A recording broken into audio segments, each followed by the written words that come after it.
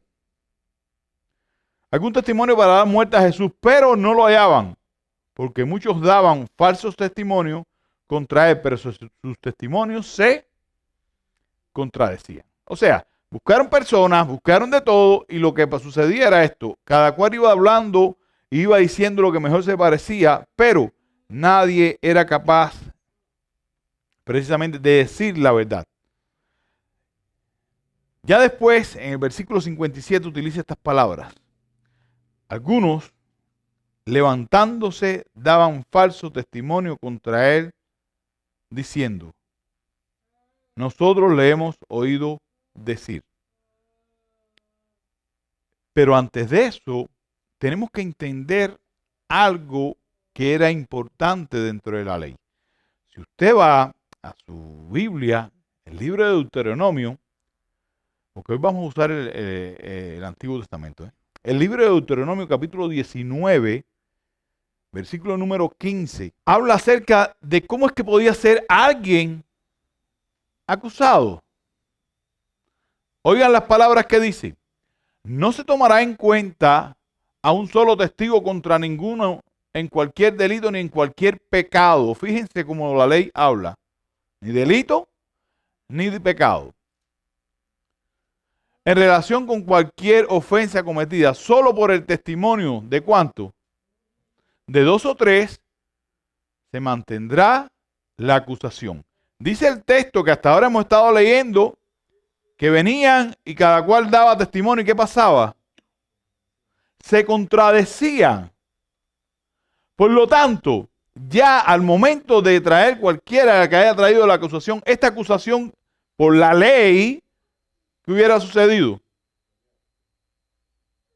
Hubiera quedado libre. Así de simple, hermano. El tema es así de simple. Pero ellos una y otra vez dice que procuraban, buscaban como desesperados. Es como aquel que dice, voy a poner un ejemplo. Esto es de color verde. Nada más yo lo veo de color verde. Entonces salgo a buscar a alguien que me ayude, me diga. Entonces va a salir otro loco que va a decir, sí, es verdad de color verde, porque yo logré persuadirlo. De cualquier manera que haya sido.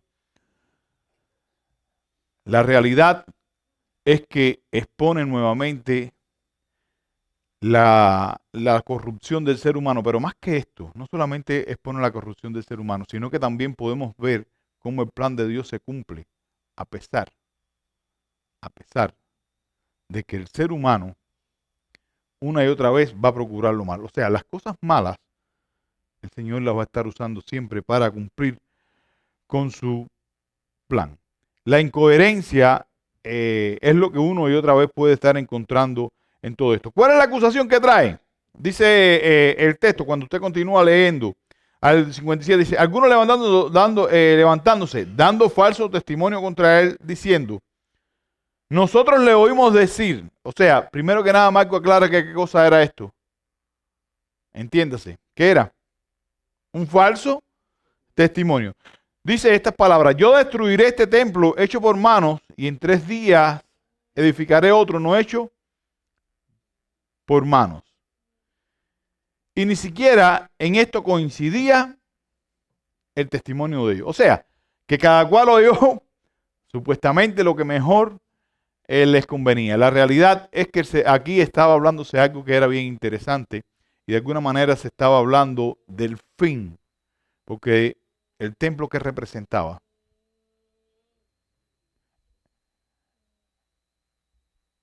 El templo viene a representar ese antiguo pacto donde Dios habitaba con su pueblo. Cuando está hablándose de que ese templo hecho de piedra va a ser destruido y va a ser levantado uno nuevo, ¿a qué se está refiriendo? A ese nuevo pacto, a la iglesia y a Cristo con su cuerpo. Y este testimonio que ellos daban sin saberlo, estaban profetizando. Porque Dios usa mano a cualquiera, ¿eh? Entiéndase eso. Muchas veces creemos que alguien, usted lo va a ver en las Escrituras. son cosas que son, no son la norma, es la palabra, pero usted encuentra que Dios utiliza a enemigos para hablar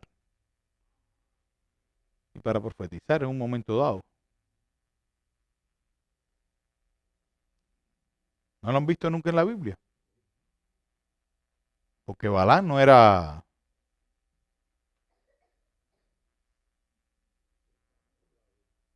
Y una y otra vez usted va a encontrar este fenómeno en las Escrituras. E incluso el sumo sacerdote en algún momento también habla y es aplicado de esta manera. Bueno, siguiendo en el tema donde estamos, nos ocupa, ¿no?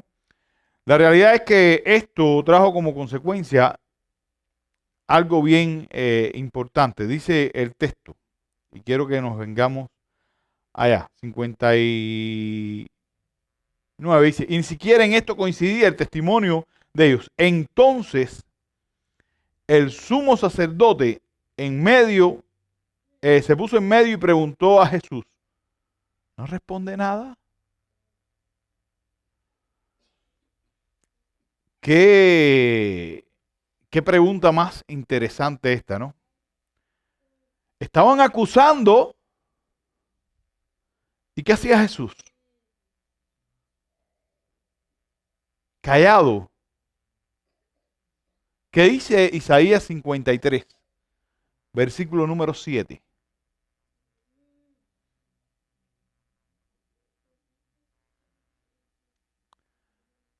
Dice estas palabras, angustiado él y afligido, no abrió su boca. Como cordero fue llevado al matadero, y como oveja delante de sus trasquiladores, enmudeció y no abrió su boca. Cuando estaba preparando el sermón y llegué en esta porción, reflexionando al respecto, ¿no? Yo decía, pero de hecho Jesús usa un argumento ahora después interesante. Vamos a verlo. Lo interesante es que Jesús, cada vez que se encontraba con fariseos o con sacerdotes, con cualquiera de los líderes, una y otra vez cuando lo atacaban, ¿qué hacía Jesús? Se defendía, o sea, los exponía. La hipocresía les exponía, una y otra vez lo hacía. Sin embargo, cuando llega a este punto, ¿qué hace? Se calla. Y uno se pregunta, ¿y por qué se habrá callado aquí? ¿Ustedes creen que nuestro Señor no tuviera tenido los argumentos suficientes para salir libre ahí mismo? Una y otra vez los calló. ¿Por qué esta vez no lo iba a callar?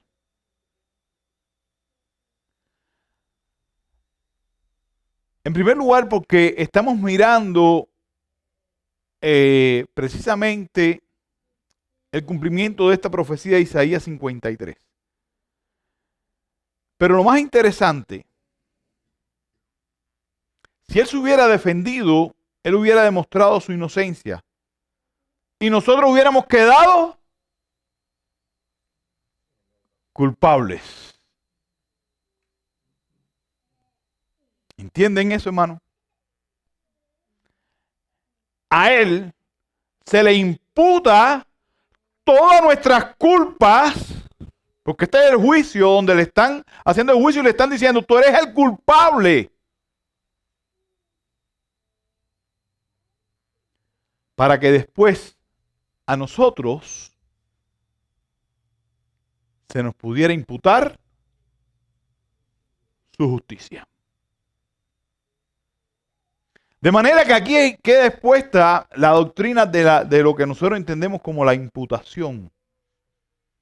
Se le imputa, Jesús queda callado y recibe toda la culpa porque él podía, hermano. Él podía defenderse, él sabía cómo defenderse. Pero prefiere quedar callado para poder llevar tu culpa y la mía.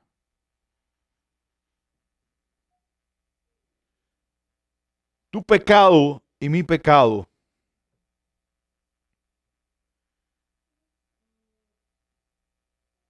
Para que ahora cuando el Señor nos ve, el Padre nos vea cubierto de la justicia de Cristo. Entonces el sumo sacerdote, levantándose, se puso en medio de ellos y le preguntó, ¿no respondes a nada? ¿Qué testifican estos contra ti? Pero él se quedó callado y nada respondió. Le volvió a preguntar el sumo sacerdote. Vamos a ver la segunda pregunta del sumo sacerdote. ¿Eres tú el Cristo, el Hijo del bendito? Le está diciendo, ¿eres tú el Mesías?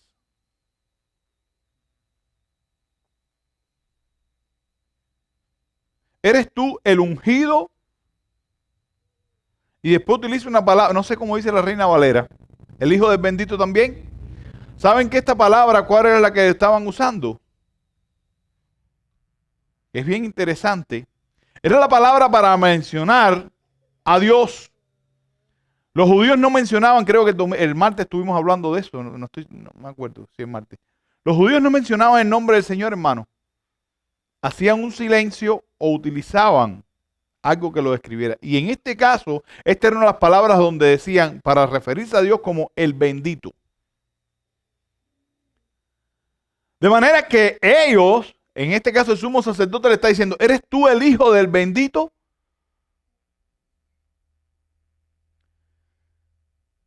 La declaración en este juicio fue absoluta y fue clara. Las únicas palabras que Jesús usó.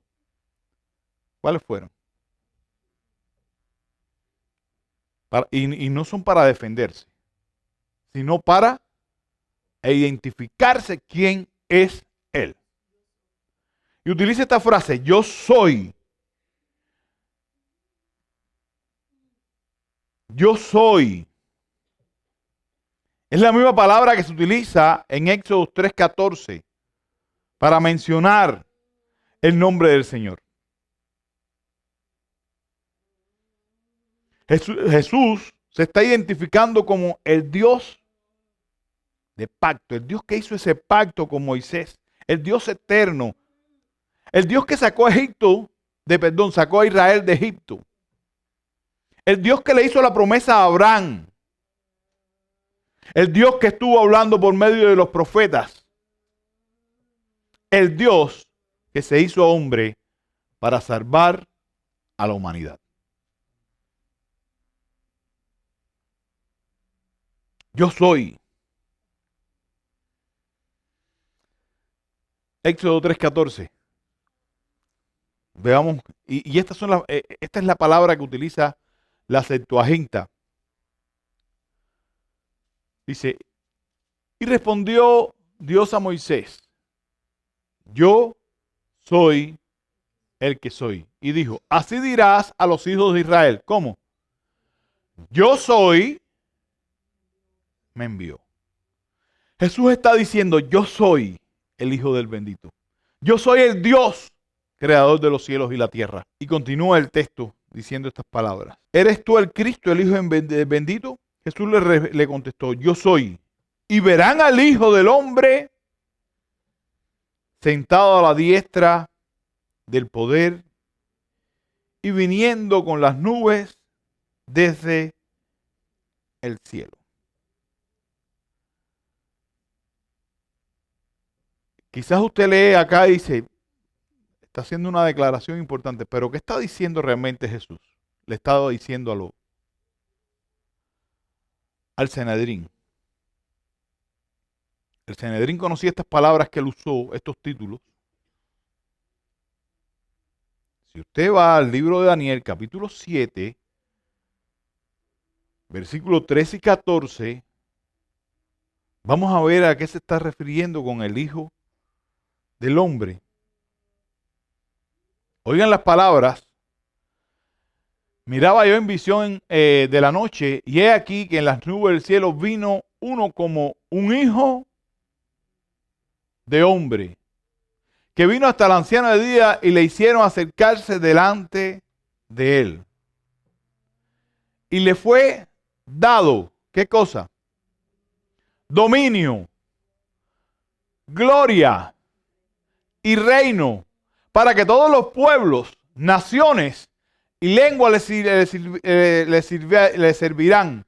Su dominio es dominio como eterno, que nunca pasará, y su reino uno que no será destruido. Esto es lo que Jesús le estaba diciendo. Yo soy el Hijo del Hombre, ese que habla Daniel. Yo soy ese Mesías que vino a establecer este reino y es el reino eterno. Mucho más agredidos se estuvieran sintiendo ellos, ¿no? Y me van a quitar mi lugar. Porque nuevamente volvemos al punto donde todas las cosas como ellos creían de ese Mesías político. El Salmo 110, versículo 1. Hermanos, son textos que nos hablan de esto que Jesús, de esta declaración tan profunda que Jesús está diciendo, de quién es Él. Ya dijo, yo soy, haciendo referencia a Moisés. Ya Él dijo que Él es el Hijo del Hombre. Y miren lo que dice la palabra del Señor en el Salmo 110, versículo número 1. Jehová dijo a mi Señor, siéntate a mi diestra hasta que ponga a tus enemigos por estrado de tus pies. Jesús iba a estar sentado como ese rey y sacerdote mediador.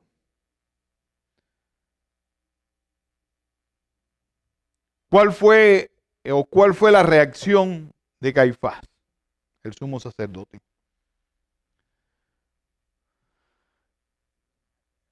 Entonces el sumo sacerdote, ¿qué hizo? Rasgó sus ropas. Dijo, ¿qué necesidad tenemos de más testigos?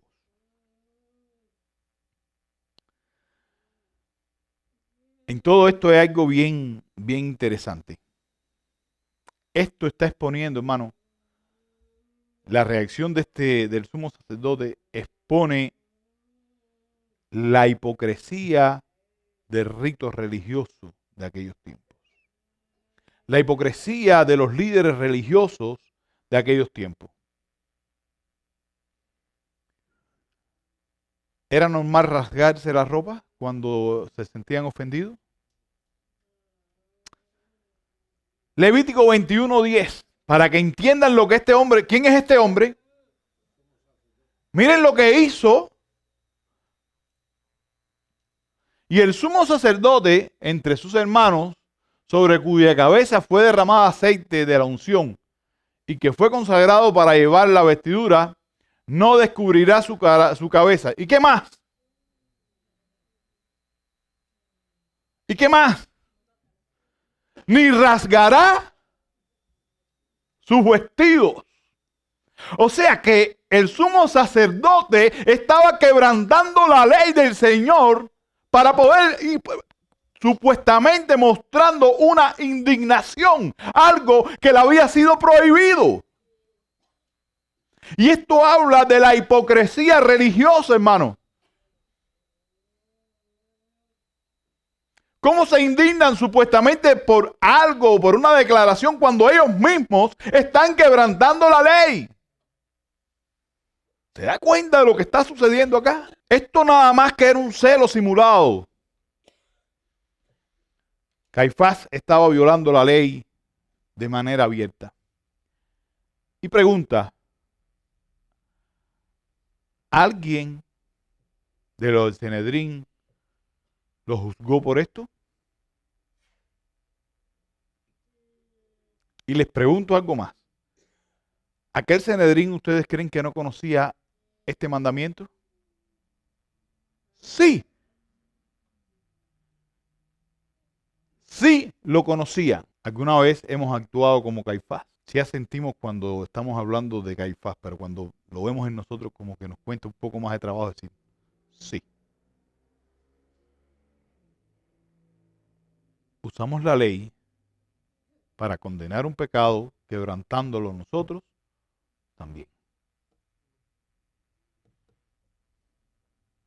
Así somos, hermanos. Este episodio, esta narración de Marcos nos muestra la miseria humana, la hipocresía y las consecuencias de vivir en un mundo caído. Y la necesidad que tenemos de la obra de Cristo en nuestras vidas. Porque nuestras propias acciones una y otra vez van a ir al mismo lugar. ¿Qué dijo el sumo sacerdote? ¿Han oído la qué? La blasfemia. ¿Qué les parece? Y todos le condenaron diciendo que era digno de muerte. Oigan, el mundo está condenando a Dios por ser Dios. El mundo estaban condenando a Jesús, ¿por qué? Por ser quien es. Por ser Dios. Aquí se expone la sustitución, hermano. El inocente es declarado culpable de blasfemia. Para que nosotros, los blasfemos por naturaleza, podamos ser declarados justos por la fe en Él. La segunda carta a los Corintios, capítulo 5, versículo 21 nos dice: al que no conoció pecado por nosotros, se hizo pecado para que no fuésemos hechos justicia, para que fuésemos hechos justicia de Dios en Él. Y después viene a mostrar nuevamente hasta dónde llega el punto de la corrupción del ser humano. Y todos comenzaron diciendo que era digno de muerte. Y algunos comenzaron a escupir a Jesús. Le cubrían el rostro y le daban puñetazo y le decían: profetiza.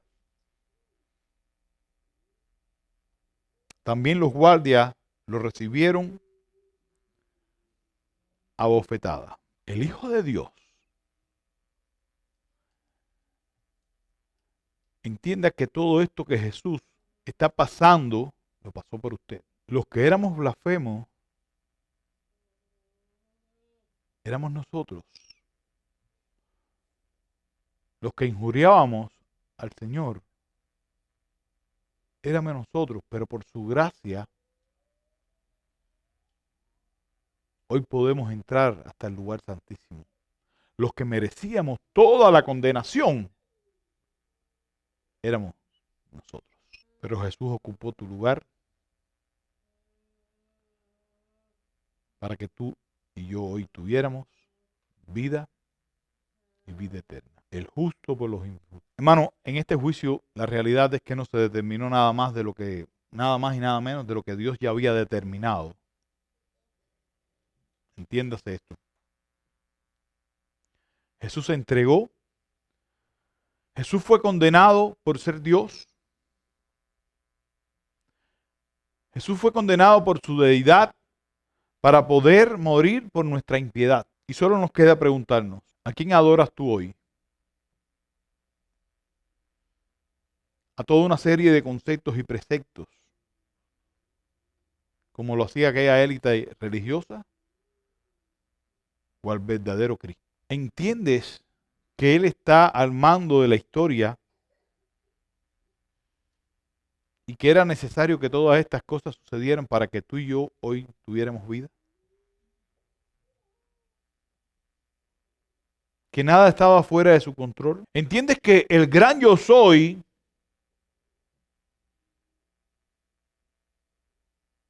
es el que está tratando hoy con nuestras vidas? Ese gran yo soy, no como el prisionero en este caso de Caifás, sino como el Señor resucitado. Aquel que está descrito en Daniel capítulo 7, que está sentado a la diestra de Dios el Padre y que ahora gobierna con toda autoridad y todo poder, y que un día vendrá en las nubes y todo ojo lo verá, y aquellos que estaban condenándolo y aquellos que le condenan serán condenados. Pero para aquellos que hemos puesto nuestra esperanza en Él, viviremos por toda la eternidad junto a Él. El juicio religioso que acabamos de ver es una exposición más de la depravación del hombre frente al Dios Santo. No es otra cosa. Su depravación frente a la santidad de Dios, donde todos de alguna manera nos vemos reflejados. Que el Señor les bendiga, les guarde, que no lean estos pasajes como una historia más de la manera en que sucedieron, sino que lo pueda entender que son realidades que se aplican a su vida. Usted también está depravado y necesita de la gracia redentora de Cristo. Oremos. Señor, tú eres el Dios todopoderoso, el único digno de toda la gloria, de toda la honra y de todo honor. Ante ti nos acercamos, Señor, agradecido, Padre, por tu Hijo Jesús. Sin nosotros merecerlo, Señor, Él fue escupido, fue acusado, Padre, de blasfemia.